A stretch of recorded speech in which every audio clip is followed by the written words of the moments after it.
अरे माँ जी, आपको पता है अनुज शादी के पहले तो कहते थे तुम चिंता मत करो, हम हर महीने यहाँ घूमने जाएंगे वहां घूमने जाएंगे, तो मैं तुम्हें पूरा देश घुमाऊंगा।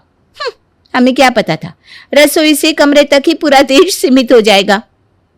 अरे ऐसा ही होता है शादी के बाद काजल। हम भी ना जब शादी करके यहाँ आए थे तब आकाश कहते थे बस थोड़ा समय रुक जाओ, एक बार हमारी अच्छी सी नौकरी लग जाए। हमने कहा ठीक है। उसके बाद कहते हैं थोड़े पैसे जमा कर ले। हमने कहा चलो ठीक है ये भी। उसके बाद कहते थे एक बार बच्चा कर ले। हमने कहा चलो ये बात भी सही है। फिर कहे अब बच्चा बड़ा हो जाए। उसके बाद आज ना गुलू 7 साल का है, हम मायके के अलावा कहीं नहीं जाते। बोलो। अरे तुम लोगों को तो फिर भी तुम्हारे पति पानी पूरी खिलाने तो ले जाते हैं। हमारी सास जब तक थी तब तक तो हमें हमारे पति को ठीक से देखने भी नहीं देती थी, और जब तक वो भगवान के पास गई हमारी उम्र निकल गई उनके साथ पानी पूरी खाने की। फिर तो बहुएं और पोते में ही जिंदगी उलझ कर रह गई। पता नहीं कब हमारे सपने पूरे होंगे। चाची हमारा भी एक सपना है। हाँ तुम भी कहो, क्या सपना है तुम्हारा? यही कि हम भी घूमते रहे, हमें भी स्कूल ना जाना पड़े। बेटा ये तो हर बच्चे का सपना होता है, लेकिन सपने पूरे होते तो हम तुम्हारी मम्मी नहीं होते। हाँ बात तो आपकी भी सही है मम्मी। तो चलो हाथ मुंह धोकर लग जाओ पढ़ाई पर। हाँ और हम भी लग जाते हैं फिर से रसोई के काम में। और क्या, वही रसोई वही खाना वही घर का काम। न जाने कब इस सब से मुक्ति मिलेगी। अग्रवाल परिवार की औरतों की कहानी हर औरत की तरह ही थी जो आसमान में उड़ना तो चाहती थी लेकिन 4 पराठे बनाने के बाद। खैर अग्रवाल परिवार के मर्दों का भी इसमें कोई कसूर नहीं था। उनकी किस्मत ने अचानक से उनसे मुंह जो मोड़ लिया था। अरे आकाश, आज दुकान में तो बड़ा नुकसान हुआ है। अरे क्या बताया अब पापा आपको, दूध से पकवान बनाए थे ऑर्डर के लिए, लास्ट टाइम पे ऑर्डर कैंसिल हो गया। अब इतनी सारी दूध की मिठाई कल तक तो चलेगी भी नहीं, इसीलिए तो आधे दाम पर बेचनी पड़ी और आधी अब गरीबों में बांट रहा है। पिछले महीने में भी हमें काफ़ी नुकसान हुआ है। ऐसा ही चलता रहा तो ये दुकान टिक नहीं पाएगी बेटा। हम देखते हैं पापा क्या कर सकते हैं। पता नहीं क्या हो गया है दुकान की कमाई को। इस साल में इतना नुकसान हुआ कि घर के खर्चे भी अब तो भारी पड़ रहे। हाँ पापा, ये तो अनुज की नौकरी से घर चल जाता है, नहीं तो पता नहीं क्या होता। हाँ तो आज अनुज को भी रात को यहीं दुकान में बुला लो, देखते हैं हम क्या कर सकते हैं। बुलाने की जरूरत नहीं पापा, हम खुद ही आपके पास आ रहे थे। अच्छा हुआ बेटा तुम आ गए। ये देखो दुकान का बही खाता। इस साल जितना नुकसान हुआ है उस हिसाब से तो हम ये दुकान को आगे नहीं चला सकते, हमें और पैसों की ज़रूरत पड़ने वाली है। पापा आपको तो पता है मेरी अभी अभी जॉब लगी है, उसमें से घर का खर्चा ही मुश्किल से चल पाता है। हम इतने पैसे कहाँ से लाएंगे जिससे ये दुकान को फिर से खड़ा कर सके। बात तो तुम पते की कर रहे हो, लेकिन अब करे तो क्या करे। हम ये सोच रहे थे पापा कि आप कह रहे थे ना कि दादाजी ने हमारे नाम पर कुछ छोड़ रखा है गांव में, आपको पता है क्या है? नहीं, हमारे पिताजी के पास ज़्यादा कुछ तो था नहीं, इसलिए हमें लगा कि क्या ही छोड़ेंगे हमारे लिए। हमारा गांव का मकान तो कच्ची मिट्टी का था जो हमारे काका ने ले लिया क्योंकि उनके पास छत नहीं थी। क्या पता पापा कि दादाजी ने हमारे लिए कुछ कीमती छोड़ा हो। हाँ पापा भैया ठीक कह रहे हैं, हम एक बार गांव चलकर देख आते हैं कि आखिर हमारे लिए वहाँ क्या है। अगर कोई ज़मीन होगी तो हमारा काम हो जाएगा। ठीक है फिर ऐसा ही करते हैं, चलते हैं गांव, देखते हैं पिताजी ने हमारे लिए क्या छोड़ा है। हमें लगता है शायद खेती की ज़मीन ही होगी जिसे बेचकर हम अपना दुकान फिर से शुरू कर सकते हैं। और जो पैसे बचेंगे उसे गोलू की पढ़ाई के लिए रख देंगे। हाँ अच्छा हुआ दादाजी हमारे लिए कुछ तो छोड़कर गए हैं जो आज हमारे काम आएगा। एक काम करते हैं, कल सबकी छुट्टी भी है तो सबको गांव में ले चलते हैं। हाँ ये सही रहेगा, वहाँ गांव में घूम भी लेंगे और अपना कीमती ज़मीन का सौदा भी कर लेंगे। ठीक है तो आज रात ही सबसे बात कर लेते हैं क्योंकि उन्हें बताना भी ज़रूरी है कि हमारी फ़िलहाल हालत क्या है। अब दादाजी की छोड़ी हुई कीमती चीज़ ही अग्रवाल परिवार की आखिरी उम्मीद थी। रात खाने के वक्त आकाश सबको बताता है, चलो ये भी अच्छा है, इस मुश्किल वक्त में पिताजी ने कुछ तो छोड़ा है हमारे लिए। हाँ गांव जाकर जो बेचकर हमारा काम हो जाए बस। हमें भी यही उम्मीद है, नहीं तो सब कुछ खत्म हो जाएगा।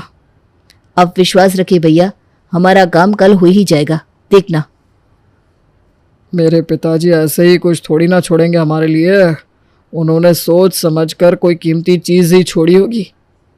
हाँ, अब हम गांव चलने की तैयारी करते हैं। कल निकलना है ना? हाँ, रास्ते के लिए नाश्ता और खाना दोनों बना देना बहू, और सूखा नाश्ता भी ले लेना साथ में, गांव में इतना सब नहीं मिलता। जी माँ जी, हम सब तैयारी कर लेते हैं। घर की औरतों ने गांव जाने की तैयारी कर ली। साथ में खाने का सामान, पीने के लिए पानी और सूखे नाश्ते के साथ निकल पड़ा अग्रवाल परिवार अपने दादाजी की उस कीमती चीज की तलाश में। लो, पहुंच गए गांव में।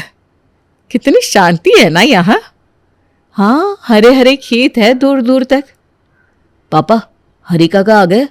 उनको ही पता है ना कि दादाजी ने हमारे नाम क्या किया है। हाँ, मैंने यहाँ आने से पहले उनको फ़ोन तो कर दिया था, आते ही होंगे बस। पापा, वो रहे हरी काका, सामने से आ रहे हैं। अरे आ गए। अरे कैसे हैं हरी काका आप? बस भगवान की कृपा है बेटा, कितने सालों के बाद आए तुम यहाँ। जी काका, मैंने सोचा कि इस बार पिताजी के आखिरी निशानी जो उन्होंने हमारे नाम की थी वो देख लूँ। वो क्या है ना, आप तो जानते हैं, बड़ा परिवार है, शहर के खर्चे भी कितने हैं, आखिरकार बड़ों का आशीर्वाद ही तो काम आता है। सही कहा बेटा, इसलिए तो तुम्हारे पिताजी ने सोच समझ कर तुम्हारे लिए वो चीज पसंद की थी। अच्छा काका, वो चीज़ है कहाँ? अरे यहाँ नहीं है, वो इतनी बड़ी चीज है कि हाथ में नहीं ले सकते। मैंने कहा था ना, जमीन ही होगी। हाँ, बड़ा सा संदूक भी तो हो सकता है जिसमें सोना भरा हो। पुराने हीरे जेवरात होंगे शायद, या पुराने सोने के बर्तन। अरे बड़ा सा घर भी तो हो सकता है ना। वो चीज़ है कहाँ हरी काका? आओ दिखाता हूँ तुम्हें, इतने सालों से मैंने उसे ढक कर संभाल के रखा है, चलो दिखाता हूँ। अग्रवाल की आंखें उम्मीद से चमक रही थी। हरी काका उन्हें एक खाली जमीन के पास ले आए और एक बड़ी सी चीज से पर्दा हटाया और कहा, ये रही वो चीज। क्या? ये बड़ी सी बस? बस क्या पापा, इसके अंदर तो सीट्स है ही नहीं, खाली बस है ये। हम इतनी दूर इस खाली बस के टुकड़े को देखने आए थे। अरे काका, आपको यकीन है कि यही चीज पिताजी ने हमारे लिए छोड़ी है? हाँ बेटा, यही चीज है जो तुम्हारे पिताजी ने तुम्हारा नाम की है। ये देखो, बस के बाहर लिखा भी है, अग्रवाल श्याम का खजाना। खजाना? ये भंगार है काका, खजाना नहीं है। अरे इतने बड़ी बस है बेटा, देखो तो जरा, इसमें तुम सब आराम से आ सकते हो, गद्दे बिछा कर सो जाओ। अरे काका, गद्दे बिछाकर क्या करेंगे हम? छोड़िए पापा, हरी काका क्या करेंगे इसमें? अब दादाजी ने नहीं सोचा कि ये चीज हमारे छोड़ने से पहले, तो हरी काका क्या करेंगे? अरे इससे तो मैंने संभाल के रख लिया, नहीं तो कुछ लोगों ने तो इस बस में घर बना लिया था और चला कर ले जा रहे थे। मैंने जबरदस्ती चाबी ले ली उनसे। ये लो, अब संभालो तुम्हारा खजाना, मेरा काम यहाँ पूरा हुआ। ठीक है हरी काका, आपका धन्यवाद। चलता हूँ, तुम लोग आ रहे हो ना घर पे खाना खाने? नहीं हरी काका, हम खाना लाए हैं साथ में। ठीक है, चलता हूँ, तुम लोग भी थोड़ी देर में घर आ जाना। जी काका। मम्मी कितनी बड़ी बस है, चलो ना इसके अंदर चलते हैं। अरे गोलू रुको तो। जाने दे बहू, अब जो है सो है, कम से कम इसे तो मजा आएगा इसके अंदर जाने से। जा जा गोलू। ये दादाजी ने क्या सोचकर ये बड़ी सी बस खरीदी होगी? इससे अच्छा वो खेती कर लेते, उन पैसों से कम हम उनके फल तो खा पाते। पापा अब क्या करेंगे? हम कैसे दुकान चालू करेंगे? इस बस को बेच के तो कुछ खास नहीं मिलने वाला। मम्मी मुझे खाना दो, मैं यहीं बैठ कर खाऊंगा। चलिए हम सभी पहले खाना खा लेते हैं, फिर सोचते हैं क्या करना है। हाँ चलो, इस बस के अंदर ही खाना खा लेते हैं। अग्रवाल की सारी उम्मीदें टूट चुकी थी। अब सारा परिवार यही सोच रहा था कि आगे क्या करना है। पहले सबने बस के अंदर बैठकर खाना खाया और साथ में बैठकर सोचने लगे कि आगे क्या करना है इस बस का। अरे कहाँ बेच रहे हो? क्या हुआ, कुछ चाहिए क्या आपको? अरे आप लोग यहाँ मठरी बेच रहे हो का? नहीं नहीं, मठरी नहीं बेच रहे, लेकिन मठरी हम घर से बनाकर लाए हैं। एक काम करो काजल, थोड़ी सी मठरी दे दो इस लड़की को भी। जी माँ जी। अरे वाह, ये तो स्वादिष्ट है। मुझे लगा इसे बड़ी सी चलने वाली दुकान में ना आप कुछ बेच रहा है, इसीलिए हम आ गए। अगर आपके पास ये मठरी ज्यादा होती ना तो सारे गांव वाले खरीद लेते। इमली की बातों से काजल को एक जबरदस्त आइडिया आता है। पापा जी, दादाजी ने हमारी मदद कर दी। क्या? कैसे? अरे ये तो हमारा ससुराल बन सकता है पापा, हमारा चलता फिरता ससुराल, जिसमें आपकी दुकान की चीजें भी बेच सकते हैं। इसमें ना दुकान की भी जरूरत नहीं है और हर दिन अलग अलग जगह पर जाकर बेच सकते हैं हम। और बनाएंगे कहाँ? अरे माँ जी, आजकल फूड ट्रक चलते हैं, वो नहीं सुना आपने? ये बस तो उससे भी कई गुना ज्यादा बड़ी है। यहाँ खाना भी बना सकते हैं और बेच भी सकते हैं। रोज रोज कोई नई जगह जाना फिर घर पे आना। नहीं नहीं, हमारा घर भी यही होगा। हाँ, हमारा चलता फिरता ससुराल। जरा सोचो, हम इसमें ही खाना बनाएंगे भी और बेचेंगे भी, रहेंगे भी इसमें, सोएंगे भी इसमें। इस तरह रोज नई जगह घूम सकते हैं। हाँ अनुज, हमारा सपना भी पूरा हो जाएगा। कुछ भी बोल रही है दोनों। नहीं पापा, कुछ भी नहीं बोल रहे, हम सच कह रहे हैं। पापा, इनकी बात में दम तो है। इससे हम दुकान का खाना और मिठाई बेच भी पाएंगे और दुकान का खर्चा भी नहीं होगा हमारा। हाँ पापा, हर रोज हम नई जगह पर जाएंगे और नए शहर में जाएंगे बेचने के लिए, जिससे हम रोज खाना बनाएंगे और रोज बेचेंगे। इससे हमारा कोई नुकसान भी नहीं होगा। अरे हमें तो समझ में नहीं आ रहा ये सब। हमारे पास और कोई रास्ता भी कहाँ है वैसे भी। हमारा घर भी गिरवी पड़ा है, दुकान का किराया भरने के लिए अब हमारे पास पैसे नहीं है। अगर इसमें रहेंगे तो घर का खर्चा और दुकान का खर्चा भी बच जाएगा। और अगर ये नहीं चला तो? अगर ये नहीं भी चला तो ये चलता हुआ ससुराल तो फिर भी हमारे साथ ही रहेगा। खोने को तो कुछ नहीं है। ठीक है, अगर सबकी यही मर्जी है तो फिर यही करके देखते हैं। अग्रवाल परिवार ने शहर पहुंचते ही उस बस को अच्छे से पेंट करवा दिया और अंदर बिजली से चलने वाले चूल्हे भी लगवा दिए। आज उनका चलता फिरता ससुराल शहर के सबसे खूबसूरत मंदिर के पास जाकर खड़ा हुआ था। जहां लोगों ने ऐसा कुछ पहली बार देखा था तो सबकी नजर इस पर ही थी, इसलिए हर कोई बस के पास कुछ न कुछ लेने के बहाने आता और कुछ न कुछ खरीद कर ही जाता। अरे अब तो समोसे भी खत्म हो गए। मैंने तो घर के लिए राजमा चावल बनाए थे, वो भी लोग खरीद कर ले गए। आज तो बढ़िया कमाई हुई है सच में। मैंने तो सोचा ही नहीं था कि लोग हमारे घर का खाना भी खरीद कर ले जाएंगे। हम तो कहते हैं कि हम रोज वही खाना बनाते हैं जो हम रोज घर में बनाते हैं। इससे लोगों को घर का खाना भी मिल जाएगा और हमारा भी फायदा हो जाएगा। हाँ, ये तो बढ़िया रहेगा, लेकिन अब क्या करें? पापा, अभी खाना तो खत्म हो चुका है, अब हम वही करेंगे जो हमारा सपना है, घूमेंगे। चलिए ना, बाहर चलते हैं। हाँ हाँ चलो, हमें तो यकीन नहीं हो रहा कि हम सच में घूम रहे हैं और कमा भी रहे हैं। सारे सपने पूरे हो गए। अरे ये हमारे ससुर जी को धन्यवाद करो, जिन्होंने सच में खजाना ही छोड़ा है हमारे लिए। ये तो है, शायद हमारे पिताजी को भी घूमने का बड़ा ही शौक रहा होगा, तभी तो उन्होंने इतनी बड़ी बस खरीदी जिसमें रह भी सकते हैं। आज दादाजी के खजाने की वजह से हम यहाँ हैं।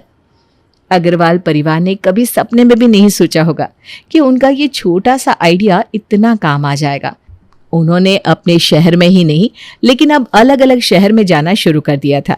उनके खाने की तारीफ तो होती ही थी, लेकिन उससे भी ज्यादा उनका चलता फिरता ससुराल ज्यादा मशहूर हो चुका था। अब तो रिपोर्टर्स भी इस चलते फिरते ससुराल का इंटरव्यू लेने पहुंच जाते थे। तो आज हमारे साथ है अग्रवाल परिवार, जिन्हें आप चलते फिरते ससुराल के खाने के नाम से भी जानते हैं। आपको पता है काजल और दिव्या जी, आपसे पूरे देश की बहुएं कितनी जलन महसूस करती है। हम बिल्कुल समझ सकते हैं। हमारी जिंदगी भी उन सारी औरतों की तरह ही थी जो बस रसोई से कमरे के बीच ही उलझ कर रह जाती हैं। लेकिन जब से हमारा ये चलने वाला ससुराल का आइडिया हमें मिला है ना, तब से हम बहुत ही खुश हैं। अरे हम तो बहुत ही खुश हैं। हमारा बेटा है ये गोलू, ये तो ऑनलाइन पढ़ाई भी करता है और अलग अलग शहर के बारे में जानकारी भी हासिल कर लेता है। ये आगरा, पटना, दिल्ली, कोलकाता सब घूम चुका है। ये सब हमारे ससुर जी का आशीर्वाद है, बस उनका ही खजाना है ये। और अब हम लोगों की डिमांड पर दूसरा चलने वाला ससुराल भी शुरू करने जा रहे हैं, जिसमें हम, हमारे पति और गोलू खाना बेचेंगे। इसका मतलब है आप सब अलग होने वाले हैं? अरे अलग नहीं, वो क्या कहते हैं, हाँ, बिजनेस को बढ़ा रहे हैं, और वो भी साथ में। लखनऊ में कृष्णकांत शर्मा अपनी वाइफ सुधा और बेटे शुभम के साथ रहते थे। अब शुभम की शादी की उम्र हो गई थी, तो कृष्णकांत जी और सुधा जी को बस इसी बात की चिंता लगी रहती। उन्होंने रिश्तेदारों और जान पहचान वालों से कह रखा था कि शुभम के लिए कोई अच्छा रिश्ता देखे, लेकिन दिक्कत ये थी कि शुभम को शादी में बिल्कुल भी इंटरेस्ट नहीं था। एक दिन कृष्णकांत जी बाहर से बड़े खुश होकर आए और कहा, अरे सुधा, सुनती हो? अपने शुभम के लिए रिश्ता आया है। भगवान ने चाहा तो इस बार बात पक्की हो ही जाएगी। अरे ये तो बड़ी अच्छी खबर है। लड़की कैसी है, कहाँ की है, कुछ तो बताइए। अरे ये रिश्ता बताया आखिर किसने है? मेरा दोस्त है ना देवदत्त, उसी के साले की बेटी है। लड़की का नाम रिया है, पढ़ी लिखी है, संस्कारी है, अच्छा खानदान है। वे लोग पुणे में रहते हैं, लड़की जॉब करती है। तब तो वे लोग बहुत दूर रहते हैं। अगर हमें रिश्ता जमता है तो भी उन्हें आने में बहुत टाइम लगेगा। अरे नहीं नहीं सुधा, वो लोग अभी देवदत्त के यहां आए हुए हैं। भाई मुझे तो लड़की बड़ी अच्छी लगी। तभी वहां शुभम आ जाता है। क्या पापा मम्मी, आप लोग फिर से शुरू हो गए? मुझे नहीं करनी कोई शादी वादी। अरे यहाँ कोई मजाक चल रहा है क्या?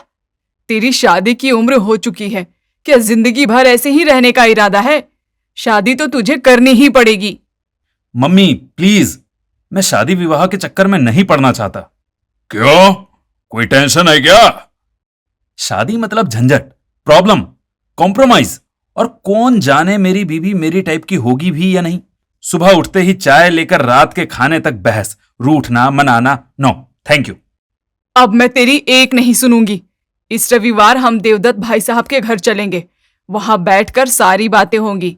लड़की से एक बार मिल लो, फिर देखते हैं आगे क्या करना है। मम्मी यार, this is too much. Devdatt uncle के घर ही जाना है ना, ठीक है चलूंगा, पर शादी करना नहीं करना मेरा डिसीजन होगा। शुभम उठकर अपने कमरे में चला गया। इधर रिया के घर पर भी कुछ कम हलचल नहीं मची थी। देवदत्त जी ने घर जाकर शुभम की बात सबको बताई। अरे विनोद, तुम्हारी बेटी के लिए एक बहुत अच्छा रिश्ता आया है। मेरे दोस्त का बेटा ही है, नाम है शुभम, गवर्नमेंट जॉब में है, दिखने में भी अच्छा है, और घराना तो तुम बस पूछो ही मत। मेरा तो रोज का मिलना जुलना आना जाना है। मैं कहता हूं ऐसा लड़का तुम्हें खोजने से भी नहीं मिलेगा। अच्छा जीजा जी, ये तो बहुत अच्छी बात है।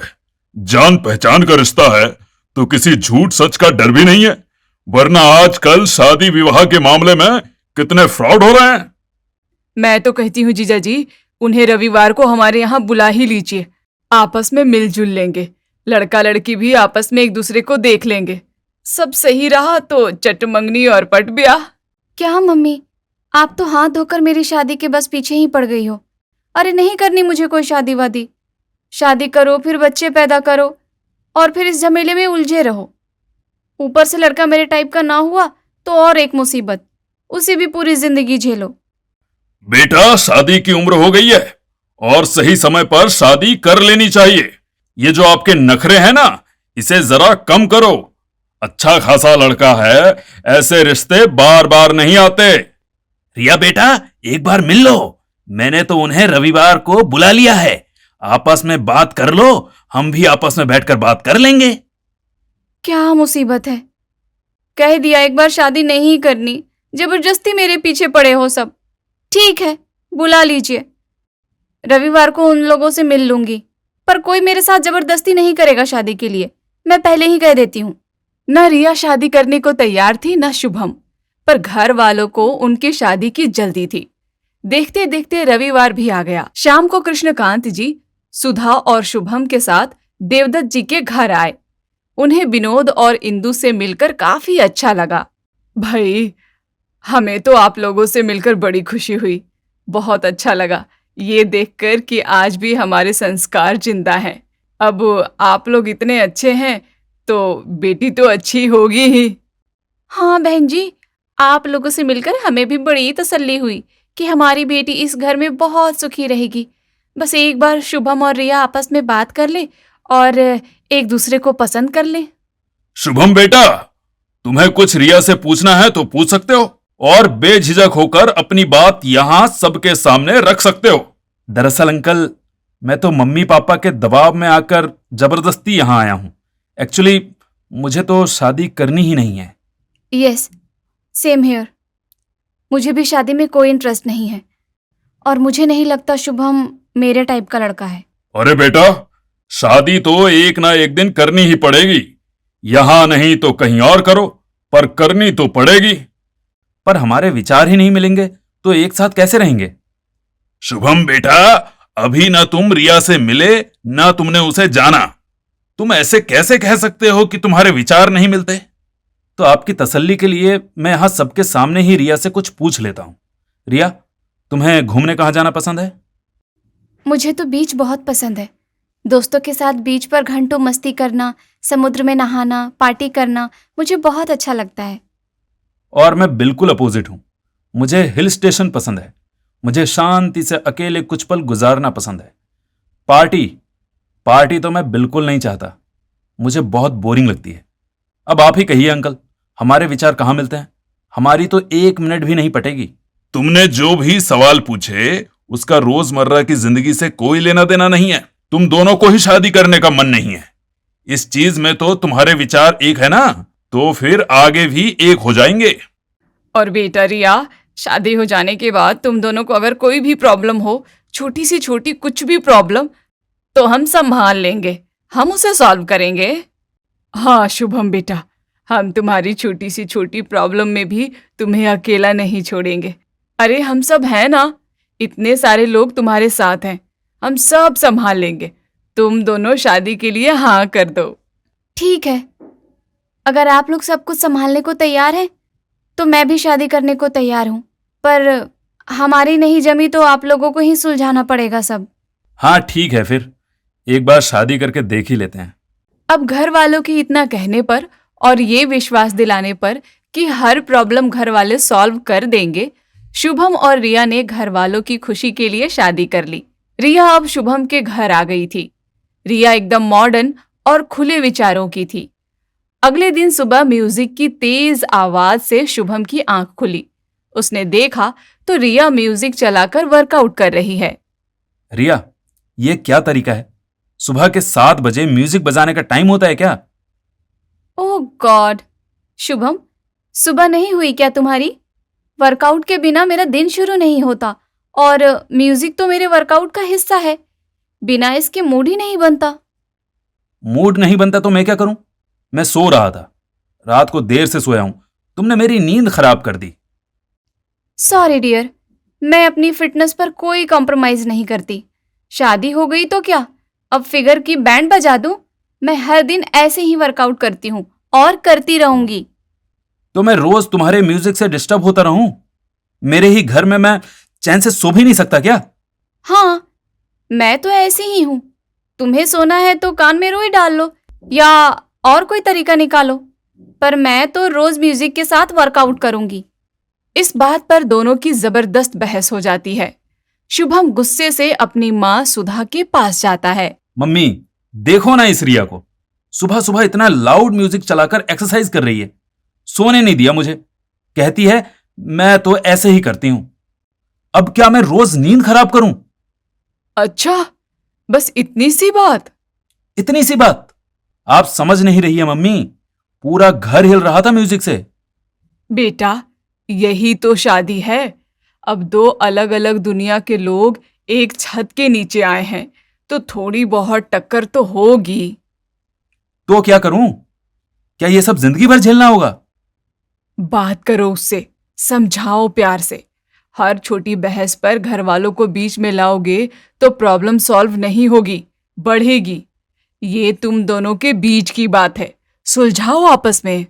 शुभम गुस्से में वहां से चला गया। ऐसे ही रिया और शुभम के बीच में हमेशा तकरार होती रहती। एक दिन इसी तरह शुभम टीवी में एक शो देख रहा था। तभी रिया ने आकर कहा, शुभम, टीवी का रिमोट दो मुझे मूवी देखनी है। रिया, तुम्हें दिखाई तो देता है ना?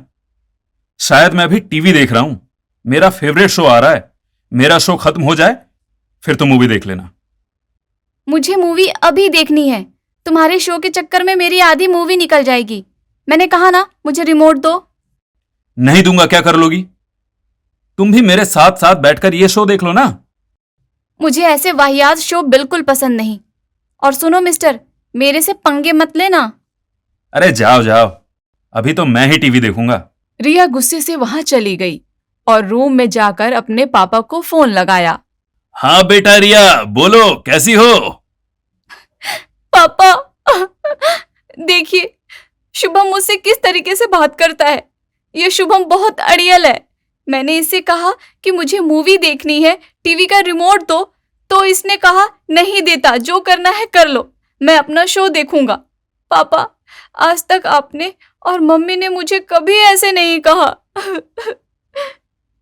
अरे बेटा, इतनी छोटी सी बात के लिए रो रही हो? ये खट्टी मीठी नोक झोंक तो पति पत्नी के बीच लगी रहती है। पर पापा, आप लोगों ने ही कहा था ना कि कोई भी छोटी सी छोटी प्रॉब्लम हो हमसे कहना, हम सॉल्व करेंगे। तो मेरी प्रॉब्लम सॉल्व करिए। ये शुभम बिल्कुल मेरे जैसा नहीं है। अरे बेटा, कोई भी पति पत्नी एक जैसे नहीं होते हैं। बस एक दूसरे की पसंद का ख्याल रखते हुए, उसकी रिस्पेक्ट करते हुए एक जैसे बन ही जाते हैं। छोटे छोटे झगड़े पति पत्नी को खुद ही सुलझाने चाहिए। इसमें किसी भी घर वालों का बोलना सही नहीं होता। ये क्या बात हुई पापा? अब आप अपने वादे से मुकर रहे हैं। नहीं बेटा, मैं बस तुम्हें एक शादीशुदा जिंदगी की अच्छी सीख दे रहा हूं। अपने मसले खुद ही सुलझाओ। अच्छा, अब मैं फोन रखता हूं। बाय बेटा, टेक केयर। कोई और प्रॉब्लम हो तो बताना। पापा, रिया पापा कहती रही पर फोन कट चुका था। रिया और शुभम की लड़ाई और प्रॉब्लम्स के बीच विनोद ने भी आने से मना कर दिया था। पर दोनों का एक साथ एडजस्ट करना बहुत मुश्किल हो रहा था, क्योंकि दोनों की पसंद नापसंद अलग थी। दोनों के रहने का तरीका अलग था। रिया, आज खाने में क्या बनाया है? जल्दी से खाना लगा दो, बहुत भूख लगी है। खाना टेबल पर लगा दिया है, खुद से सर्व कर लो। आज खाने में नूडल्स बनाए हैं। नूडल्स? मुझे तो खाने में नूडल्स नहीं खाए जाते। मुझे तो रोटियां चाहिए। मुझे तो खाने में नूडल्स बहुत पसंद है, इसलिए मैंने नूडल्स बना दिए। मुझे तो रोटियां बिल्कुल पसंद नहीं। और मम्मी पापा कहाँ हैं? उन्हें भी क्या आज खाने में नूडल्स ही खिलाया है? नहीं, मम्मी जी पापा जी एक पूजा में गए थे, वहीं से खा कर आए हैं। मुझे नूडल्स खाना बहुत पसंद है, इसलिए मैंने हम दोनों के लिए नूडल्स बना लिए। तुम्हें और कुछ खाना है तो तुम अपने लिए बना सकते हो। ऑफिस से थका हारा आकर खाना भी मैं ही बनाऊं? यार रिया, मैं तो तुमसे शादी करके फंस ही गया। हाँ तो किसने कहा था? मुझसे शादी करने के लिए मना कर देते। और ऑफिस का काम सिर्फ तुम ही नहीं करते हो शुभम, मैं भी करती हूँ।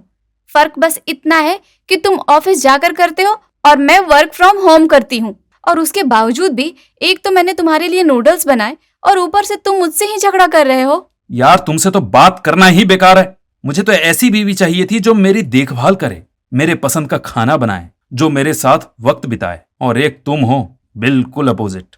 हाँ तो तुम भी कोई मेरे टाइप की नहीं हो। अरे मैंने तो सोचा था मेरी जिससे शादी होगी वो बहुत मॉडर्न ख्यालों का होगा, उसे कुकिंग भी आती होगी। हम दोनों ऑफिस से आकर साथ मिलकर खाना बनाएंगे। मैं जा रहा हूं, तुम्हें खाओ तुम्हारे नूडल्स। नहीं, मेरा तुम्हारी बातों से ही पेट भर गया, मुझे भी नहीं खाना। जिंदगी झंड हो गई है मेरी तुमसे शादी करके। रिया गुस्से में पैर पटकती हुई अपने कमरे में चली गई और शुभम अपने मम्मी पापा के कमरे में गया। मम्मी पापा, आप लोगों के कहने पर मैंने शादी करी है। आपने ही कहा था ना कि हम सब देख लेंगे। अब संभालते क्यों नहीं आफत की पुड़िया को? अरे किसे आफत की पुड़िया बोले जा रहे हो? और किसे? आपकी बहू रिया को। जिस दिन से आई है मेरा जीना हराम कर दिया है। मुझे देर रात नींद आती है, सुबह लेट तक सोता हूं, पर ये मैडम सुबह 7 बजे इतना लाउड म्यूजिक चलाती है कि मुझे उठना पड़ता है। खाने में इसे नूडल्स पसंद है और मुझे रोटियां। अरे हम दोनों तो साथ बैठकर टीवी तक नहीं देख सकते। अरे बेटा, ये सारी बातों को इतना सीरियस नहीं लेना चाहिए। अगर उसके लिए कोई बात इंपॉर्टेंट नहीं है, बस तुम दोनों अपने हिसाब से अपनी जिंदगी की गाड़ी चलाओ। मतलब आप दोनों मेरी प्रॉब्लम का हल नहीं निकालेंगे? अब बेटा, तुम्हें पाल पोस कर बड़ा कर दिया, शादी कर दी, हमारी जिम्मेदारी तो खत्म हो गई, और फिर इन सब पति पत्नी की पर्सनल बातों में हम बोलते अच्छे भी नहीं लगते। ठीक है, मैं समझ गया। आपका बेटा परेशान होता रहे पर आपको कोई फर्क नहीं पड़ता है ना? नहीं बोलूंगा, आगे से आपसे कुछ भी नहीं बोलूंगा। शुभम गुस्से में सुधा और कृष्णकांत के रूम से बाहर आ गया। इधर रिया ने भी अपने घर फोन लगाया। हेलो मम्मी, अब आप ही बताओ मैं क्या करूं? मुझसे नहीं झेला जाता अब ये सब। अरे तू किस बारे में बात कर रही है? तेरी सास ने तुझे कुछ कहा क्या? ताने मारे क्या? अरे नहीं मम्मी, बाकी सब तो ठीक ही है, ये शुभम से मेरी नहीं पड़ती। अरे ये आदमी नहीं मम्मी, पूरा गोल गोल अंडा है। अरे तू भी रिया, क्या ये सब बोले जा रही है? हाँ मम्मी, मैं सच बोल रही हूँ। इसकी सोच मेरी सोच से बिल्कुल अलग है। मम्मी आप ही कुछ करो ना, बात करो ना शुभम से, या फिर मुझे यहाँ से ले चलो ना घर। अरे बेटा, कैसी बातें कर रही है? मैं दामाद जी से ये सब कैसे कह सकती हूँ? ये तो तुम दोनों का पर्सनल मैटर है, इसको तुम दोनों को मिलकर ही सॉल्व करना होगा। और बेटियां ससुराल जाती हैं तो वहीं की हो जाती हैं। अब आना तो हंसते खेलते दामाद जी की परमिशन से आना। ओह गॉड मम्मी, पता नहीं आप कौन से जमाने की बात कर रही हैं। ये शादी ना हुई कि कोई जेल हो गई। तुझे जो समझना है समझ, पर रहना तुझे उसी घर में है। मैं अच्छी तरह से समझ गई। आप लोगों ने पहले तो कह दिया था कि शादी कर ले, तुझे जो भी प्रॉब्लम होगी हम संभाल लेंगे, और अब मुझसे पल्ला झाड़ रहे हो। मुझे बात ही नहीं करनी आप लोगों से। अब रिया ने भी गुस्से में फोन काट दिया। रिया और शुभम दोनों ही अपने अपने पेरेंट्स से परेशान हो चुके थे।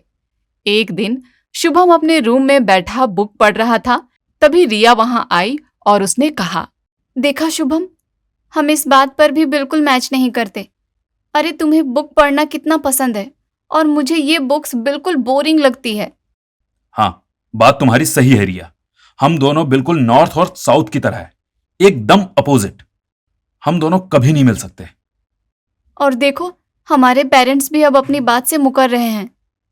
हाँ, मेरे मम्मी पापा तो कहते हैं ये तुम्हारा पर्सनल मैटर है, तुम दोनों आपस में मिलकर सॉल्व करो। सेम हियर, मेरे मम्मी पापा भी ऐसा ही कुछ कहते हैं। अब हमारा साथ तो कोई देने वाला है नहीं और हमारी एक दूसरे से जमती नहीं, हम साथ रह नहीं सकते। हाँ, और अगर हमने अलग होने की सोची तो हमारे घर वाले ही हमें जीने नहीं देंगे।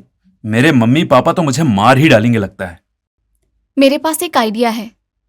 क्या? देखो शुभम, मुझे मुंबई में एक जॉब ऑफर हुई है। जॉब अच्छी है, वहां रहने के लिए भी कॉटेज दे रहे हैं, सैलरी भी काफी अच्छी है। मैं घर छोड़कर वहां चली जाती हूँ और तुम पीछे से कह देना कि मेरी बीवी मुझे छोड़कर भाग गई। अरे पर इससे तुम्हारी बहुत बदनामी हो जाएगी रिया। अरे कुछ नहीं होगा, मेरे जाने के बाद अगर मेरे पीछे से कोई बात कहेंगे भी तो मुझे कोई फर्क नहीं पड़ेगा। साल भर में मैं मेरे मम्मी पापा को मना लूंगी। अगर सब कुछ ठीक रहा तो मुझे भी कोई दिक्कत नहीं है। तुम आराम से मुंबई जाकर जॉब करो और अपनी जिंदगी अपने हिसाब से जियो, और मैं भी यहाँ अपनी लाइफ अपने हिसाब से जीऊंगा। हाँ, तो बस आज रात मैं यहाँ से निकल जाऊंगी। मैं अभी फ्लाइट की टिकट बुक कर देती हूँ। फिर क्या था, रिया ने फ्लाइट की टिकट बुक की और रात को चुपचाप अपना सामान लेकर घर से निकल गई। शुभम ने भी उसकी काफी मदद की। रिया के जाने के बाद सुबह शुभम जोर जोर से चिल्लाने लगा, हाय, मेरी बीवी मुझे छोड़कर भाग गई। रात को तो अच्छी खासी हमारी बातें हुई थी, वो मेरे साथ मेरे कमरे में ही थी, लेकिन सुबह देखा तो मुझे छोड़कर भाग गई।